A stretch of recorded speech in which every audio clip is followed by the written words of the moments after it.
Greetings from West Chicago, Illinois. No, not the west side of Chicago, but the city of West Chicago.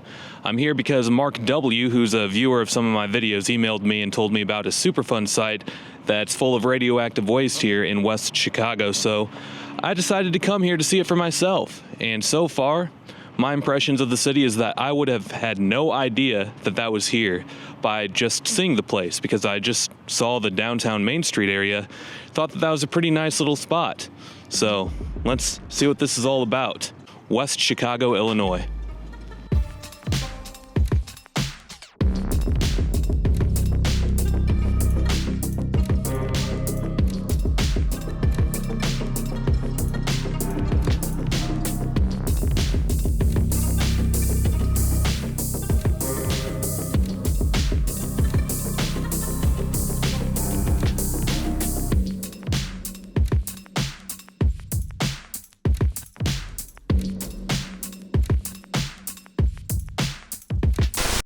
West Chicago is west of Chicago, as you can imagine. It doesn't take a rocket scientist. It's about a 45-minute drive to be exact, or a little bit over 30 miles as the crow flies. It's a decently sized city with the DuPage Airport taking up the entire western portion of the city. Affluent suburbs such as St. Charles and Winfield are neighbors. Wheaton isn't too far away either. Really, West Chicago is in a great location. It's in the middle of wealthy Chicago suburbia, which is by far and away the best area to live in the state of Illinois from an economic standpoint. So when you first see the place, it seems like an ideal place to live if you're looking to settle down in the Chicago area and raise a family. And it probably is. That is, as long as you avoid buying a house in the areas shown on this map. What this map illustrates is elevated gamma activity. Granted, it's from 1989, but radiation lasts for a long time. Really, the radioactive waste is concentrated in the central part of town with a long skinny streak towards the south, a big blotch up north, and some smaller spots scattered throughout the rest of the town. Radioactive waste is present in West Chicago thanks to the long-gone Kerr-McGee factory, aka the Rare Earths facility. Apparently, today's leadership would like to put this whole thing in the rearview mirror and not have it be the identity of the town, but doing that is avoiding some harsh reality. It's a major health concern, and due to the countless examples of nobody wanting to be held responsible for cleanups of Superfund sites like this one throughout this country, that raises the question, can you really trust that all of the radioactive waste will ever be removed from West Chicago during your lifetime? Plus, who's to say that the radioactive waste was only in the spots that were shaded green on the map? I mean, I feel like it would be pretty easy for some of that radioactive waste to get outside of that shaded green area.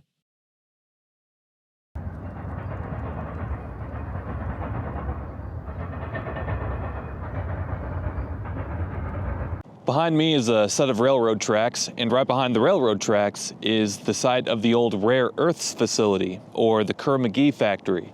For a long time, there would be liquid waste that would be dumped into these ponds that sat around the property. Additionally, you had a huge pile of toxic waste in the form of thorium tailings. In 1931, the Lindsay Light and Chemical Company built a factory at this site. The factory manufactured gaslight mantle. While thinking that they were doing good by bringing jobs and selling products, little did they know that they were in the beginning stages of a different kind of gaslighting business.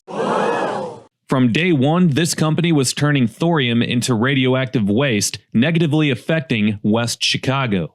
The factory processed and extracted thorium from monazite ores. Thorium was popular for this, as using the purest form of thorium made the gaslight mantles glow when heated as a source of light, and this was before electricity and light bulbs became present in nearly every household. Thorium was great for the products that the Rare Earths facility was producing, but it came at the cost of discarding massive quantities of black sand-like particles, otherwise known as thorium tailings, which unfortunately was radioactive. Thorium tailings were discarded on the side of the factory, forming a large mound. And once the mound at this property got to be too big, they started taking some of the extra thorium tailings to a park 2 miles north of here to form another mound.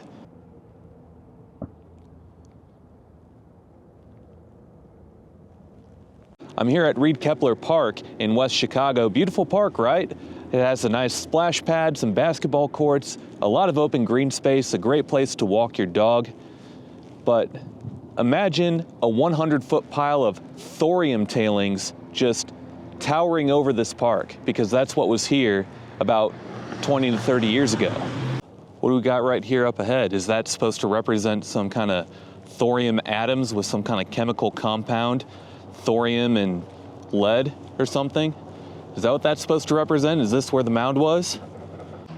Yeah, I doubt that's where the mound was, because there's a solar panel field, a very small one, at the very end of this park back there. So that's probably where it was. Additionally, mounds of thorium tailings were found at Cress Creek and at the sewage treatment plant. And from 1931 to 1950, the Lindsay Light Company offered thorium tailings to employees and other residents of the community to use as fill-in dirt for their yards. Records were not kept on what residents used the tailings, which has made it difficult to determine all of the properties in West Chicago that have had thorium tailings in the soil at one point or another. In 1967, the rare earths facility was purchased by the now-defunct Kerr-McGee company, which continued the practice of thorium extraction and the dumping of the tailings until the facility closed shortly after 1973. This photo was taken only a few years after the factory closed. The cleanup process in West Chicago has been sluggish, to say the least, and it's taken a toll on the residents' health. Articles say that kids would sneak into the property and play on these mounds, and kids are obviously the most vulnerable humans to toxic metals because of what it can do to their brains. Environmental protection regulations weren't implemented until the 1970s, so for a long time the Liberty Light and Chemical Company, then the Kerr-McGee Company, were both able to operate as they wished. Unfortunately, the thorium tailings made West Chicago a toxic community for everyone who was exposed to it. In 1979, the Chicago Tribune labeled West Chicago as the radioactive capital of the Midwest, which says a lot when you consider all of the radioactive Superfund sites in the St. Louis area, like Bridgeton, which still to this day has a fire burning underground, and when you're in the area, it smells like sulfur. Anyway, cancer rates in West Chicago have proven to be higher than the typical American community because of the long-term damages to the environment from the radioactive waste. An old article from Borderless magazine highlights one of the many told stories of a resident residing in her newly bought home across the site from the old factory back in 1995 when an environmental worker comes knocking on her door to tell her that her yard had radioactive waste in it. 2 public health studies were done in West Chicago throughout the 90s. Both studies showed elevated cancer rates within the community. 30 years later and today, some residents are still suspicious of whether or not their illness and/or cancer can be connected with the thorium tailings from generations ago. It's hard to know what to believe because in one article, it claims that all of the radioactive sites under federal jurisdiction near the factory have been cleaned to EPA standards as of 2015. Another article states that the complete cleanup won't be completed until 2026. Now, while I personally believe that there's much less radioactive material in West Chicago today, it's hard for me to be sold on the fact that West Chicago is completely free of radioactive waste. The cleanup process was complicated as cleanup didn't officially begin until 1994 after a long legal battle between the Kerr-McGee Corporation and the residents. Kerr-McGee was going to just let the waste sit on site, but the residents were able to fight and they eventually won the battle. Unless Kerr-McGee moved the waste elsewhere, the corporation would have had to pay $130 million to the state of Illinois each year that the waste was stored in West Chicago. Kerr-McGee was eventually bought by Tronics, who eventually went bankrupt in 2009. A $36 million bankruptcy settlement was used for the cleanup as the responsibility fell to the state of Illinois. As of 2015, the state claims that the soil is safe and that the only way humans will be at risk is if they use the groundwater. West Chicago and DuPage County both have ordinances in place that prevent residents from using groundwater in the areas affected by the rare earths facility. West Chicago also claims that it gets its water from a deeper aquifer that wasn't contaminated by the radioactive waste, whereas a much shallower aquifer is where you'll find the contamination.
So the final cleanup stage is what's going on currently, which involves pumping and treating the groundwater within the shallow aquifer that lies underneath the city. Once again, the expected completion date is sometime in 2026. Besides the radioactive waste that may or may not still be present in West Chicago, I would say that the city is still a respectable suburb. When I was here, downtown had just had its annual Frosty Fest, which is held on the first Saturday of December. You can see the decorations along Main Street that were put up for the event. I was also able to talk to Isaac Nelson, who owns the Whistle Stop on Main Street. He didn't know much about the Superfund site stuff, but he was able to talk about other things relating to West Chicago.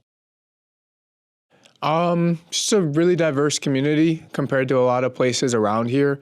We have a pool of a bunch of different immigrants from, whether it's African countries or European countries. We get a lot of Hispanic immigrants here, and it's just a big blend of cultures that I feel like in a lot of, Chicago suburban places you don't really see that often.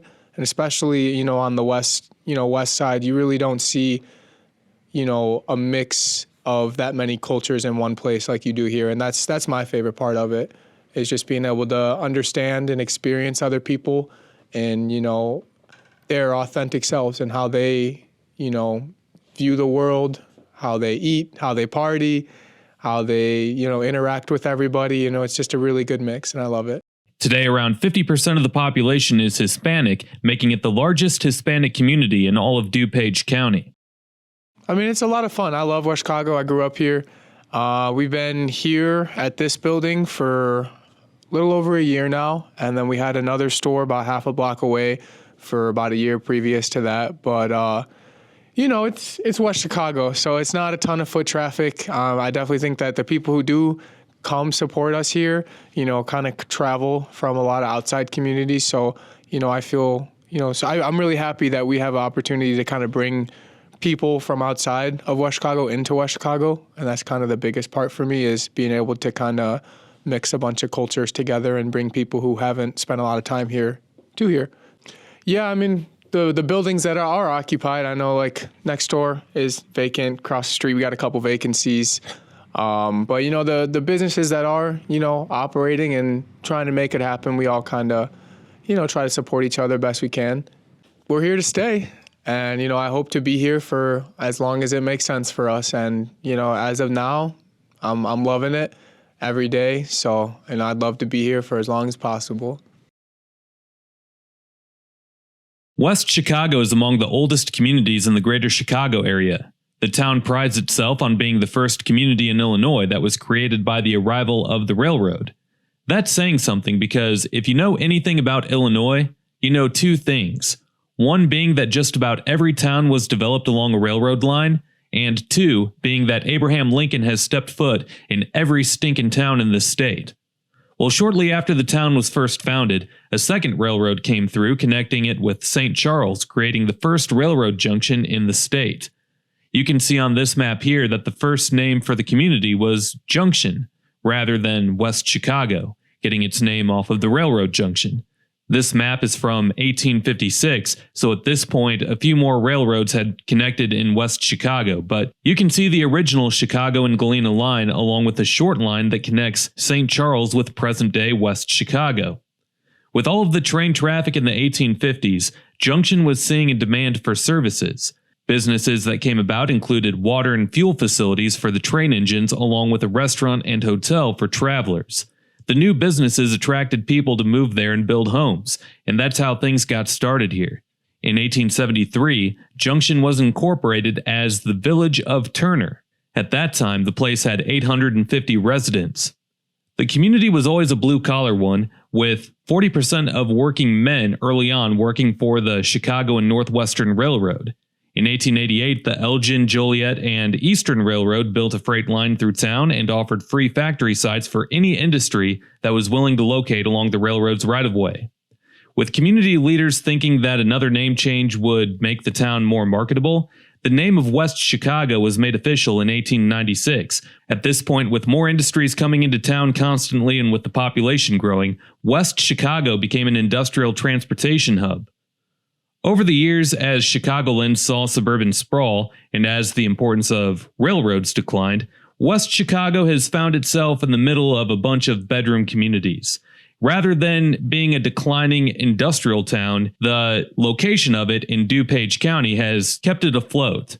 The downtown area isn't as busy as it was maybe 100 years ago or anything, but you can tell that the town has put effort into keeping things looking nice here, and having a downtown is not something that all suburbs can say that they have. Another thing that West Chicago has over a lot of its neighbors would be the character of the homes, which is due to the fact that this city was developed before a lot of the others that surround it were. But again, you're rolling the dice if you buy one of these based on the history of the rare earths facility and the use of thorium tailings as dirt fill-in on random homes throughout the original town. Just make sure to do your due diligence on the property that you're looking at if you're going to be buying a home here. As a part of that due diligence, make sure to check out my second video on West Chicago where I'll upload all of the footage that I filmed but didn't use in this video. The link for that will be down below, and that way you'll be able to see more of what the town looks like. The second video will be on my second channel called Chris Harden's Travel Archives, and I hear that some of the videos off of that channel have been nominated for some Emmys, so yeah, don't miss out on Hollywood level content, I guess. Once again, the link for it will be down below once it's uploaded. That being said, it is now that time. What did we learn in this video? We learned that you can't trust thorium to be used as dirt fill-in for lawns, and you can't always trust the EPA when they say that a pollutant is all gone, but you can always trust Chris's livability score.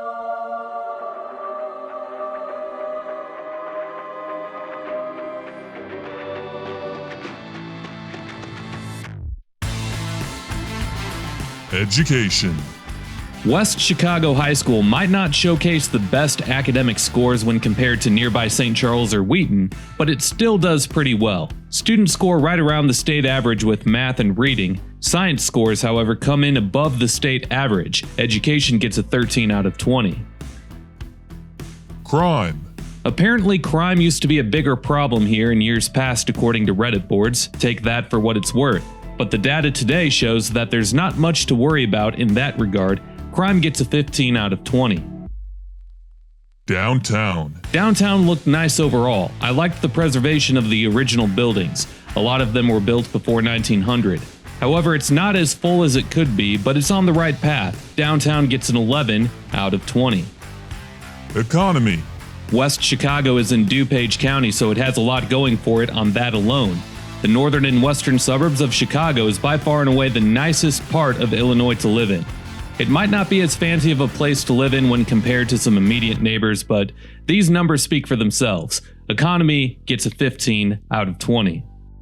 Recreation. Not only does West Chicago have several nice city parks, but it's surrounded by several forest preserves, where you can find hiking trails to enjoy the outdoors on a nice day. There's also a few golf courses nearby, so that's all good and dandy. Otherwise, you'd have to drive quite a ways if you want to get to some serious spots for water recreation or a real outdoorsy nature feel, as West Chicago is smack dab in the middle of suburbia. Recreation gets a 7 out of 20. History. Once again, West Chicago is one of the oldest communities in Greater Chicagoland. It was developed along the railroad, has its own identity, its own legacy, its own toxic legacy, and you can still see many of the original buildings along Main Street that were built before 1900. History is valuable for a community because it helps create community pride, so history gets a 15 out of 20. Amenities. Outside of the small businesses in downtown, and outside of a few large box stores on the north end of town, there's not much shopping to be had within West Chicago itself. There's a large shopping area 8 to 10 miles west, but you have to drive through St. Charles to get there. The other shopping area is on the other side of the airport along North Avenue, and it's about the same distance from downtown West Chicago, probably a little bit closer if you're on the north end of town. Amenities could be better for West Chicago being a wealthier suburban community. I'll give it a 12 out of 20. Cost of living. Homes in West Chicago come in all shapes and sizes and prices. There's older homes that are located within the original grid street layout of the town that could possibly be contaminated with thorium tailings, But then there's also a mix of small to large homes that have been built within your typical suburban style subdivision elsewhere. The property taxes in West Chicago aren't near as atrocious as what you'll find in communities throughout southern Cook County, but they're also not as much of a break as you'd find in Indiana. Cost of living gets an 18 out of 20. All in all, the Chris Livability score for West Chicago, Illinois is 106 out of 160, giving it the best score out of all of the Illinois cities that I've done this for so far.